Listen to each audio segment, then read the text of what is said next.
Okay, അടുത്തത് നമ്മൾ consider ചെയ്യുന്നത് നിങ്ങളെ റൂഡിൻ്റെ ടെക്സ്റ്റ് ചാപ്റ്റർ 2 എക്സാമ്പിൾ 2.5 ആണ്. അപ്പം ഈ എക്സാമ്പിളിൽ പറയുന്നത് എന്താ? എ എന്ന് പറഞ്ഞാൽ set of all integers then A is countable. അതായത് set of all integers countable ആണ് എന്നാണ് പറയുന്നത്. അപ്പോൾ ഞാൻ ഓൾറെഡി നിങ്ങളടുത്ത് പറഞ്ഞു, നിങ്ങൾക്ക് കൗണ്ടബിൾ എന്ന് പറഞ്ഞാൽ ആ സെറ്റിനെ കൗണ്ട് ചെയ്തിട്ട് എല്ലാവരെയും നമുക്ക് അങ്ങനെ കൗണ്ട് ചെയ്തിട്ട് ചെയ്യാൻ കഴിയും, അല്ലെങ്കിൽ നമ്മളൊരു പ്രത്യേക രീതിയിൽ കൗണ്ട് ചെയ്യുകയാണെങ്കിൽ എല്ലാവരെയും നമുക്ക് കവർ ചെയ്യാൻ കഴിയും എന്നുള്ളതാണ് നമ്മൾ കാണിക്കേണ്ടത്. അപ്പോൾ ഇവിടെ നമ്മൾ set of all integers consider ചെയ്യുക. അപ്പോൾ നമ്മുടെ എലമെൻറ്റ്സ് ഏതൊക്കെയാണ്? 0 ഉണ്ട്, 1, -1, 2, -2 എക്സെട്ര. ഇങ്ങനെയല്ലേ വരിക നമ്മൾ ഇൻറ്റിജേഴ്സ്. അപ്പോൾ നിങ്ങൾ നാച്ചുറലി ഇത് കൗണ്ട് ചെയ്യുകയാണെങ്കിൽ ഏറ്റവും ആദ്യം ആരെയാണ് കൗണ്ട് ചെയ്യേണ്ടത്? 0 അല്ലേ? അപ്പോൾ നമ്മൾ ആദ്യം തന്നെ കൗണ്ട് ചെയ്തു 0 ഫസ്റ്റ് 1 ആയിട്ട് കൗണ്ട് ചെയ്തു. അപ്പോൾ 0ക്ക് 1 നമ്മൾ അസൈൻ ചെയ്തേ. നെക്സ്റ്റ് ആരെയായിരിക്കും? 1നെ കൗണ്ട് ചെയ്യുക. അപ്പം 1നെ നമ്മൾ രണ്ടാമതല്ലേ കൗണ്ട് ചെയ്തത്, അപ്പം 2 എന്ന് പറഞ്ഞ നമ്പർ അതിന് അസൈൻ ചെയ്തു. നെക്സ്റ്റ് നമ്മൾ ഇപ്പോൾ 0, 1, നെക്സ്റ്റ് നമ്മൾ താഴോട്ട് പോയാൽ പിന്നെ മുകളിലുള്ളവരെ ഇപ്പോൾ കൗണ്ട് ചെയ്യും എന്നുള്ളൊരു ഇതില്ലേ, പ്രശ്നമില്ലേ? അപ്പോൾ നമ്മൾ താഴെ ഒരാൾ കൗണ്ട് ചെയ്യുമ്പോൾ മുകളിലുള്ള ഒരാളെയും കൗണ്ട് ചെയ്യും, അങ്ങനെ കൗണ്ട് ചെയ്തു പോകുക. അപ്പോൾ -1നെ നമ്മൾ മൂന്നാമതായിട്ട് കൗണ്ട് ചെയ്തു. നെക്സ്റ്റ് നമ്മൾ 2നെ കൗണ്ട് ചെയ്യും, അപ്പോൾ നാലാമതായിട്ട് അതിന് 4 അസൈൻ ചെയ്തു. നെക്സ്റ്റ് നമ്മൾ -2നെ കൗണ്ട് ചെയ്യും, അതിന് 5 അസൈൻ ചെയ്തു എക്സെട്ര. നെക്സ്റ്റ് ആരെയും നമ്മൾ കൗണ്ട് ചെയ്യുക? നിങ്ങൾ ആലോചിച്ച് നോക്ക്. 3A അതിന് ഏത് നമ്പറാണ്? 6. നെക്സ്റ്റ് 7നെ 3A അതിന് 6 എന്ന് കൊടുത്തു. നെക്സ്റ്റ് -3A അതിന് എന്ത് കൊടുത്തു? ഇവിടെ 6 ആണെങ്കിൽ 7 എന്ന് കൊടുക്കും. അങ്ങനെയാണ് നമ്മൾ കൗണ്ട് ചെയ്തു പോകുക അല്ലേ? അപ്പോൾ ഈ കൗണ്ടിങ്ങിനെ നിങ്ങൾ നോക്ക്. ആദ്യം നമ്മൾ 0ക്ക് 1 ആണ്, 1ന് 2 ആണ്, -1ന് 3 ആണ് എക്സെട്ര. അപ്പോൾ ഞാൻ ഇവിടെ പറയട്ടെ, നമ്മൾ ഈ ഇങ്ങനെ ചെയ്യുമ്പോഴേ നിങ്ങൾ ഇത് നോക്കിയാൽ നിങ്ങൾക്ക് ഒരു കാര്യം മനസ്സിലാവും. ഇവരെ ഓഡായിട്ടും ഈവൺ ആയിട്ടും നമ്മൾ ഇതാക്കുക. അപ്പോൾ ഞാൻ താഴേക്ക് എഴുതിയ നമ്പേഴ്സ് നോക്കുകയാണെങ്കിൽ ഇപ്പോൾ 2 ഉണ്ട് ഇവിടെ, താഴേക്ക് എഴുതിയ നമ്പേഴ്സ് നോക്കുകയാണെങ്കിൽ ഇവിടെ 2 ഉണ്ട്, അടുത്തത് ഇവിടെ 4 ഉണ്ട്. നിങ്ങൾ കുറച്ച് പേരെ കൂടെ എഴുതി നോക്കിയാൽ അടുത്ത കാണും, അടുത്ത ആരായിരിക്കും? 6 ആയിരിക്കും എക്സെട്ര.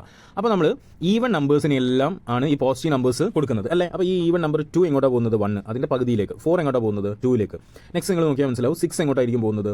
3ലേക്ക് എക്സെട്ര. അപ്പോൾ നമ്മൾ ഈവൺ നമ്പേഴ്സിൻ്റെ എല്ലാം വാല്യൂസ് നമ്മൾ ഈ ഫംഗ്ഷനിൽ എങ്ങനെയാണ് വരുന്നത്? അതിൻ്റെ നേരെ പകുതി. അപ്പോൾ നമ്മൾ അതിനൊരു ഫംഗ്ഷൻ ആയിട്ട് ഡിഫൈൻ ചെയ്യുകയാണെങ്കിൽ നമ്മൾ ഇങ്ങനെ ഡിഫൈൻ ചെയ്യാം. സോ നിങ്ങൾ എഴുതുമ്പോൾ ഇങ്ങനെ എഴുതുക. Now consider the function f from.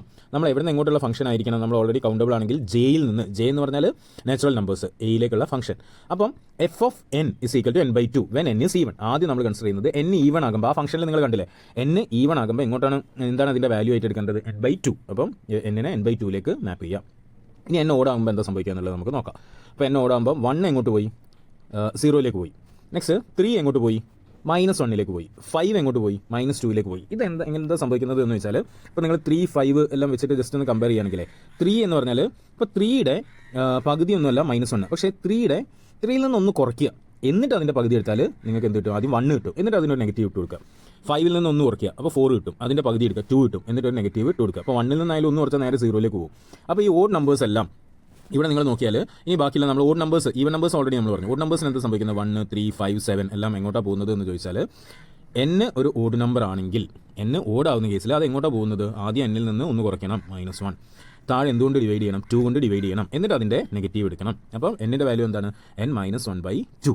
അപ്പോൾ നമുക്ക് ഈ എഫ് ഓഫ് എൻ നമ്മൾ കംപ്ലീറ്റ് ആയിട്ട് എഴുതുമ്പോൾ ആദ്യം നമ്മൾ എന്ത് എഴുതി? F of N is equal to n/2 when n is even. n-ന്റെ വാല്യൂ ഈവൺ ആണെങ്കിൽ നമ്മൾ കണ്ടു അതിൻ്റെ നേരെ പകുതിയിലേക്കാണ്, equal to -n-1/2 if n is odd. So ഇങ്ങനെ നമ്മൾ അപ്പം ജയിലുള്ള ഓരോ നമ്പറും നമ്മൾ എന്ത്, അതിൻ്റെ ഈവൺ ആകുമ്പോൾ വാല്യൂ, ഓഡ് ആകുമ്പോൾ വാല്യൂ നമ്മൾ കണ്ടു. അപ്പോൾ ജയിൽ നിന്ന് എയിലേക്ക് നിങ്ങൾ ഇങ്ങനെ നോക്കിയാൽ ഒരു 1, 1 and 1, 2 കറസ്പോണ്ടൻസ് ഉണ്ടെന്ന് കാണാൻ കഴിയും. അപ്പോൾ നിങ്ങൾ എ കൗണ്ടബിൾ ആണെന്ന് പ്രൂവ് ചെയ്യാൻ നിങ്ങളെടുത്ത് ചോദിച്ചാൽ നിങ്ങൾ എന്തെല്ലാം പോയിന്റ്സാണ് പറയേണ്ടത്? ആദ്യം നിങ്ങൾ എന്ത് ചെയ്യണമെന്ന് വെച്ചാൽ, നിങ്ങൾക്ക് ഈ ഒരു കാര്യം മനസ്സിലേക്ക് വരാൻ വേണ്ടിയിട്ട് ഇൻറ്റിജേഴ്സ് ആദ്യം നമ്മളിവിടെ എഴുതുക. ഇൻറ്റിജേഴ്സ് എഴുതി കഴിഞ്ഞാൽ നിങ്ങൾ എങ്ങനെ കൗണ്ട് ചെയ്യുക എന്നുള്ളത് ആലോചിക്കുക. എങ്ങനെ കൗണ്ട് ചെയ്യുക? ആദ്യം 0യെ, പിന്നെ 1നെ, പിന്നെ -1നെ, 2, -2 അങ്ങനെ കൗണ്ട് ചെയ്താൽ നിങ്ങൾക്ക് മനസ്സിലാവില്ല, നമുക്ക് എല്ലാവരും കവർ ചെയ്യാൻ കഴിയില്ലേ?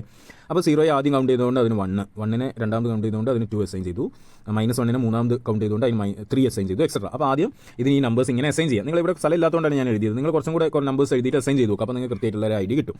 ഇനി ഇതിനെ ഇവിടുന്ന്, അതായത് ഈ സെറ്റ് എന്ന് പറഞ്ഞാൽ ഞാൻ ഇങ്ങനെ 1, 2, 3 മുകളിലൊക്കെ എഴുതിയെങ്കിലും ഈ സെറ്റ് ആക്ച്വലി എന്താണ്? Set of all natural numbers ആണ്. ജെയിൽ നിന്ന് എയിലേക്കുള്ള ഒരു ഫംഗ്ഷൻ ആയിട്ട് നമുക്ക് ഫോമിൽ യൂസ് ചെയ്ത് എങ്ങനെ എഴുതാം എന്നുള്ളത് നോക്കാം. അപ്പോൾ നിങ്ങൾ മനസ്സിലാവും, ഈവൺ നമ്പേഴ്സ് എല്ലാം അതിൻ്റെ പകുതിയിലേക്കാണ് പോകുന്നത്, ഓഡ് നമ്പേഴ്സ് അതിനൊന്ന് കുറച്ചിട്ട് അതിൻ്റെ പകുതി എടുത്തിട്ട് അതിൻ്റെ നെഗറ്റീവ് എടുത്താൽ അതിലേക്കാണ് പോകുന്നത്. സോ ഇതിനെ നമുക്ക് എങ്ങനെ എഴുതാം? ഒരു ഫംഗ്ഷൻ ആയിട്ട് എഴുതാം. Consider the function f from J to A defined by f of n is equal to, ഇങ്ങനെ എഴുതുക. ഇങ്ങനെ എഴുതി കഴിഞ്ഞാൽ നമുക്കൊരു ഫംഗ്ഷൻ കിട്ടി. അതിൻ്റെ താഴെ നിങ്ങൾ ഒരു പോയിന്റ് കൂടി എഴുതണം. This function is 1, 1 and 2. Hence, capital A, that is set of all integers is countable എന്നുള്ളത് എഴുതണം. ഇനി ഇതിൻ്റെ താഴെ ഒരു റിമാർക്ക് ഉണ്ട്. ആ റിമാർക്ക് പറയുന്നത്, A finite set cannot be equivalent to one of its proper subset.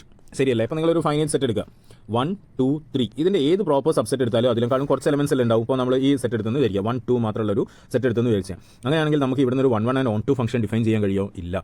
So ഒരു ഫൈനൈറ്റ് സെറ്റിന് അതിൻ്റെ പ്രോപ്പർ സബ്സെറ്റ്, പ്രോപ്പർ എന്ന് പറഞ്ഞാൽ അത് തന്നെ ആവാൻ കഴിയില്ല, അതിനേക്കാളും കുറച്ച് എലമെൻ്റ് ഉള്ള പ്രോപ്പർ സബ്സെറ്റിൻ്റെ എന്താവാൻ കഴിയില്ല ആയിട്ട് ഇക്വലൻ്റ് ആകാൻ കഴിയില്ല. പക്ഷേ ഇപ്പോഴത്തെ എക്സാമ്പിൾ നമ്മൾ ആക്ച്വലി എന്താ കണ്ടത്, നമ്മൾ 2 സെറ്റ്സിനെ കണ്ടില്ലേ. ആ സെറ്റ്സ് ഏതൊക്കെയായിരുന്നു? ഒന്ന് ഇവിടെ ഞാൻ എഴുതിയ എന്താ നാച്ചുറൽ നമ്പേഴ്സാണ്, ഇവിടെ എഴുതിയതോ ഇൻഡിജേഴ്സ്. നിങ്ങൾക്കറിയില്ലേ ഇൻഡിജേഴ്സിൻ്റെ ഒരു പ്രോപ്പർ സബ്സെറ്റ് അല്ലേ ഈ നാച്ചുറൽ നമ്പേഴ്സ് ജെ, അതായത് എയുടെ ഒരു പ്രോപ്പർ സബ്സെറ്റാണ് ജെ. പക്ഷേ എയും ജെയും ഒരു ഇക്വലൻ്റ് ആണ് എന്നുള്ളത് നമ്മൾ കാണിച്ചു, അതായത് അവിടെ ഒരു 1 1 and 2 ഫംഗ്ഷൻ ഉണ്ടെന്ന് കാണിച്ചു. അപ്പം ഈ പോയിന്റ് എന്ന് പറഞ്ഞാൽ ഇത്രയാണ്, ഒരു ഫൈനൈറ്റ് സെറ്റിന് ഒരിക്കലും അതിൻ്റെ പ്രോപ്പർ സബ്സെറ്റുമായിട്ട് ഇക്വലൻ്റ് ആവാൻ കഴിയില്ല. പക്ഷേ ഇൻഫൈനൈറ്റ് സബ്സെറ്റുകൾക്ക് കഴിയും എന്നുള്ളതിൻ്റെ എക്സാമ്പിളാണ് നമ്മളിപ്പോൾ കണ്ടത്.